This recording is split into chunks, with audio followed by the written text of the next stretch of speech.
ನಮಸ್ಕಾರ. ಇವತ್ತು ಬಹಳ ಬೇಸರದ ದಿನ ಇಸ್ರೋ ಪಾಲಿಗೆ. ಯಾಕಂದ್ರೆ ಎಲ್ಲಾ ಸಿದ್ಧತೆ ಮಾಡಿ ಬೆಳಗಿನ ಜಾವ 5:59ಕ್ಕೆ ಆಂಧ್ರ ಪ್ರದೇಶದ ಶ್ರೀಹರಿಕೋಟಾದ ಸತೀಶ್ ಧವನ್ ಬಾಹ್ಯಾಕಾಶ ಕೇಂದ್ರದಿಂದ PSLV C61 ಮೂಲಕ EOS-09 ಈ ಉಪಗ್ರಹದ ಉಡಾವಣೆಗೆ ಅಂತ ಪ್ರಯತ್ನ ಪಡಲಾಯಿತು. ಇಸ್ರೋದ 101ನೇ ಸೆಟಲೈಟ್ ಇದು. ಭೂವೀಕ್ಷಣಾ ಉಪಗ್ರಹ EOS-09 ಇದರ ಉಡಾವಣೆಗೆ ಪ್ರಯತ್ನ ಪಡಲಾಯಿತು. ಆರಂಭದ 2 ಹಂತ ಯಶಸ್ವಿಯಾಗಿತ್ತು.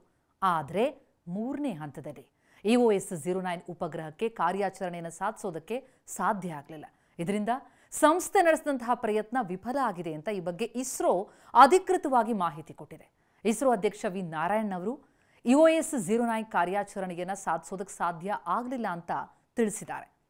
PSLV C61 ಮೂಲಕ ಭೂವೀಕ್ಷಣಾ EOS-09 ಉಪಗ್ರಹ ಉಡಾವಣೆ ಮಾಡುವಂತಹ ಪ್ರಯತ್ನ ಫಲ ಕೊಡಲಿಲ್ಲ ಅಂತ ಅವರು ತಿಳಿಸಿದ್ದಾರೆ. ಇಷ್ಟಕ್ಕೂ ಯಾಕೆ ಈ ಬಗ್ಗೆ ಇಷ್ಟು ಚರ್ಚೆ ಆಗ್ತಾ ಇದೆ? ಈ ಉಪಗ್ರಹದ ವಿಶೇಷತೆ ಏನು? ಯಾಕೆ ಈ ಉಪಗ್ರಹ ಪ್ರಮುಖ? ಈ ವಿಡಿಯೋದಲ್ಲಿ ಆ ಬಗ್ಗೆ ತಿಳಿಸ್ತಾ ಹೋಗ್ತೀನಿ. EOS ಅಂದ್ರೆ earth observation satellite, remote sensing technology ಮೂಲಕ ಭೂಮಿಯ ವೀಕ್ಷಣೆ ಮತ್ತು ಕಣ್ಗಾವಲು ಸಾಮರ್ಥ್ಯದ ಬೇಹುಗಾರಿಕಾ ಉಪಗ್ರಹ ಇದು. EOS-09 ಉಪಗ್ರಹ ಸಿಂಥೆಟಿಕ್ ಅಪಾರ್ಚರ್ ರೆಡಾರ್ SAR ಅನ್ನು ಹೊಂದಿದೆ. ಸುಮಾರು 1696.24 kg ತೂಕ ಇದೆ. ಅಂದರೆ 1710 kg ತೂಕ ಇದೆ. ಇಸ್ರೋ ನಿರ್ಮಿಸಿದಂತಹ ಅತ್ಯಂತ ಭಾರವಾದ ಉಪಗ್ರಹ. 5 ವರ್ಷ ಇದರ ಜೀವಿತಾವಧಿಯಾಗಿತ್ತು. ಈ ಉಪಗ್ರಹ ಏನಾದರೂ ಯಶಸ್ವಿಯಾಗಿದ್ರೆ ಎಲ್ಲ ಹವಾಮಾನ ಪರಿಸ್ಥಿತಿಗಳಲ್ಲಿ ಹೆಚ್ಚಿನ ರೆಸಲ್ಯೂಷನ್ ಫೋಟೋಗಳನ್ನು ಅದು ತಲುಪಿಸ್ತಾ ಇತ್ತು. ಇಸ್ರೋ ಸಂಸ್ಥೆ ಉಡಾವಣೆಗೆ ಪ್ರಯತ್ನಿಸಿದ್ದ EOS-09 ಉಪಗ್ರಹ ಯಶಸ್ವಿ ಆಗದೇ ಇದ್ರೆ ಬಹಳ ಬೇಸರ ಆಗ್ತಾ ಇದೆ. ಯಾಕಂದರೆ ಇದೊಮ್ಮೆ ಯಶಸ್ವಿ ಆಗಿದ್ರೆ ನಮಗೆ ಗಡಿ ಕಾಯುವಿಕೆ, ಬೇಹುಗಾರಿಕೆ, ರಾಷ್ಟ್ರೀಯ ಭದ್ರತೆ ಇದೆಲ್ಲದಕ್ಕೂ ಕೂಡ ಈ ಸ್ಯಾಟಲೈಟ್ ಸಾಥ್ ಕೊಡ್ತಾ ಇತ್ತು.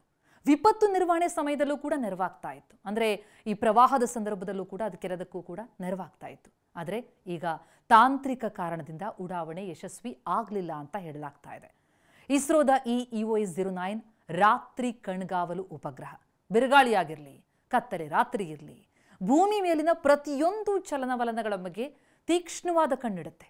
ಮೋಡಗಳ ಮೂಲಕ ನೋಡಬಹುದಾದ ಮತ್ತು ಹಗಲಿನಂತೆ ರಾತ್ರಿಯಲ್ಲೂ ಸ್ಪಷ್ಟ ಚಿತ್ರಗಳನ್ನು ತೆಗೆದುಕೊಳ್ಳಬಹುದಾದಂತಹ ಸಾಮರ್ಥ್ಯ ಇದಕ್ಕಿದೆ. ಇದು ಆಧುನಿಕ ರೆಡಾರ್ ತಂತ್ರಜ್ಞಾನದಿಂದ ಕೂಡಿದೆ.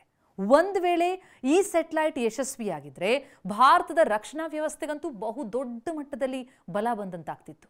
ಬಿರುಗಾಳಿ ಇರಲಿ, ಕತ್ತಲಿರಲಿ, ಇಸ್ರೋದ ಈ EOS-09 ಶತ್ರುಗಳ ಪ್ರತಿಯೊಂದು ನಡೆಯನ್ನು ಕೂಡ ಗಮನಿಸಬಲ್ಲದು. EOS-09 ಮೋಡ ಮತ್ತು ಕತ್ತಲೆಯನ್ನು ಚುಚ್ಚೋ ಮೂಲಕ ಸ್ಪಷ್ಟ ಚಿತ್ರಗಳನ್ನು ಕಳಿಸುತ್ತೆ.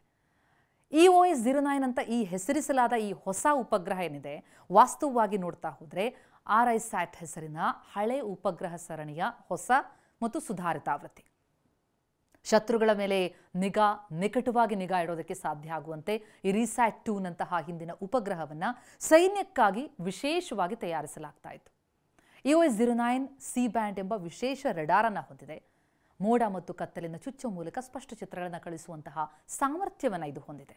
ಅಂದರೆ ಇದು ರೆಡಾರ್ ಇಮೇಜಿಂಗ್ ಉಪಗ್ರಹ.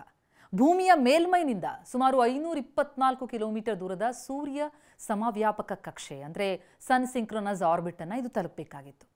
EOS-09 ಹೊತ್ತು ಸಾಗ್ತಾ ಇದ್ದಂತಹ ಈ PSLV polar satellite launch vehicle PSLVಯ 63ನೇ ಹಾರಾಟ ಇದು. PSLV 61 ಈ ಹಿಂದೆ 63ರಲ್ಲಿ 60ರಲ್ಲಿ ಯಶಸ್ವಿ ಹಾರಾಟ ಮಾಡಿದಂತಹ ಅನುಭವಿ PSLV.